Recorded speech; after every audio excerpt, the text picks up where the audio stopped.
जय भोलेनाथ। नमस्कार दर्शकों, आप सबका हमारे सुनीता भक्ति चैनल में एक बार फिर से स्वागत है।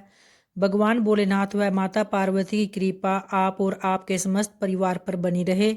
भक्तों, आज है 4 अगस्त 2025 और दिन है सोमवार। तो ऐसे में आज श्रावण मास का अंतिम सोमवार है और श्रावण मास के अंतिम सोमवार की आप सबको मंगलमय शुभकामनाएं। दोस्तों, आज हम श्रावण मास महात्म्य के 25वें अध्याय का श्रवण करेंगे, जिसमें श्रावण मास में किए जाने वाले अमावस्या में पिठोरी व्रत नामक व्रत का वर्णन किया गया है।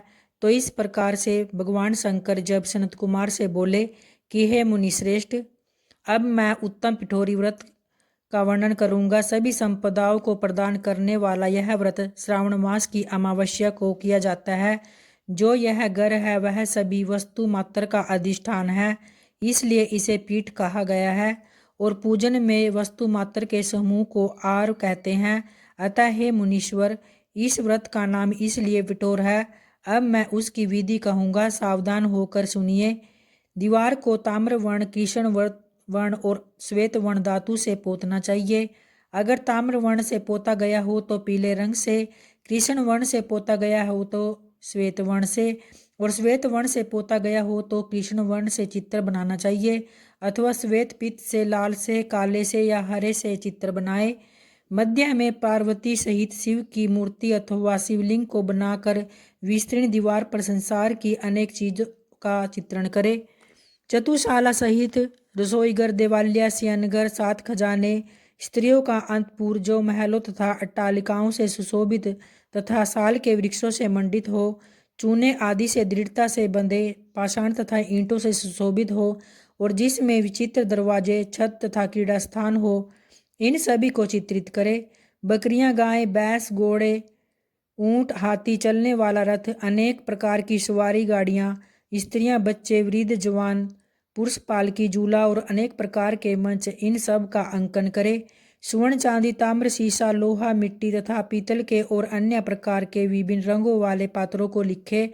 शयन संबंधी जितने भी साधन हैं, चारपाई, पलंग, बिस्तर, तकिया आदि, बिल्ली, मैना, अन्य और भी शुभ पक्षी, पुरुष तथा स्त्रियों के अनेक प्रकार के आभूषण, बिछाने तथा ओढ़ने के जो वस्त्र हैं, यज्ञ के जितने भी पात्र होते हैं, मंथन के लिए 2 स्तंभ व 3 रस्सियां, दूध, मक्खन, दही, छाछ, घी, तेल, तिल, इन सभी को दीवार पर लिखे।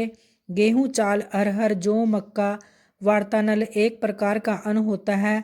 चना, मसूर, कुल्थी, मूंग, कांगनी, तिल, कोंदो, कात्सी नामक अन्न, सवा, चावल, उड़द, ये सभी भी धान्य वर्ग अंकित करे। सील, लोढ़ा, चूल्हा, झाड़ू, पुरुषों व स्त्रियों के सभी वस्त्र, बांस तथा तृण के बने हुए सूप आदि, ओखली, मुसल, गेहूं आदि पीसने तथा अरहर आदि दलने के लिए 2 यंत्र, चाकी तथा दरिता, पंखा, चंवर, छत्र, जूता, जो खड़ाऊ, दासी, दास, नौकर, पोष्य वर्ग, तृण आदि पशुओं का आहार, धनुष, बाण, एक प्रकार का अस्त्र, खड्ग, बाला, बर्छी, डाल, पास, अंकुश, गदा, त्रिशूल, बिंदी, पाल, तोमर, फरसा, चक्र यंत्र आदि, जल यंत्र, दवात, लेखनी, पुस्तक, सभी प्रकार के फल, छुरी, कैंची, अनेक प्रकार के पुष्प, बिल्व पत्र, तुलसी दल, मसाल, दीपक तथा दीवट आदि, उनके साधन, अनेक विध खाने योग्य साग तथा पकवानों के जितने भी प्रकार हैं, उन सभी को लिखना चाहिए। जो वस्तुएं यहाँ नहीं बताई गई है उस सब को भी दीवार पर लिखे, क्योंकि यहाँ पर सभी कुछ लिखना संभव नहीं है, क्योंकि एक एक पदार्थ के सैकड़ों तथा हजारों भेद हैं और मैं कितना कह सकता हूँ। 16 उपचारों से इन सभी का पूजन होना चाहिए। पूजन में अनेक प्रकार के गंध द्रव्य, पुष्प, धूप तथा चंदन अर्पित करे। ब्राह्मणों, बालकों तथा सौभाग्यवती स्त्रियों को भोजन कराए। उसके बाद पार्वती सहित शिव से प्रार्थना करे कि मेरा यह व्रत पूर्ण हो। हे सांब शिव, हे दयासागर, हे गिरीश, हे चंद्रशेखर, इस व्रत से प्रसन्न होकर आप हमारे मनोरथ पूर्ण करें। इस प्रकार 5 वर्ष तक व्रत करके बाद में इसका उद्यापन कर देना चाहिए। इसमें घी तथा बिल पत्रों से शिव मंत्र के द्वारा होम होता है। एक दिन अधिवासन करके सर्वप्रथम ग्रह होम करना चाहिए। आहुति की संख्या 1008 अथवा 108 होनी चाहिए।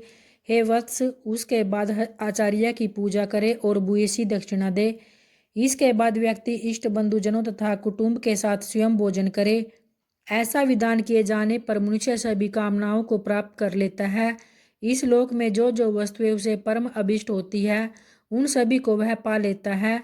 हे वत्स, मैंने आपसे इस उत्तम पिठोरी व्रत का वर्णन कर दिया है। इस व्रत के समान सभी मनोरथों तथा समृद्धियों को प्रदान करने वाला और शिवजी की प्रसन्नता करने वाला न कोई व्रत हुआ है और न ही आगे कोई होगा। मनुष्य इस व्रत में दीवार पर जो जो वस्तुएं बनाता है, उसको निश्चित रूप से पा लेता है। तो इस प्रकार से श्री स्कंद पुराण के अंतर्गत ईश्वर सनत कुमार संवाद में श्रावण मास महात्म्य में अमावस्या में पिठोरी व्रत नामक 25वां अध्याय पूर्ण हुआ। तो प्रेम से बोलिए भगवान भोलेनाथ की जय, माता पार्वती की जय। दोस्तों, आप अगर चैनल पर पहली बार आए हो तो चैनल को लाल बटन दबाकर सब्सक्राइब करें और साथ में बेल आइकन घंटी को भी दबाएं ताकि आने वाली वीडियो का महत्वपूर्ण नोटिफिकेशन आपको समय से मिलता रहे। धन्यवाद।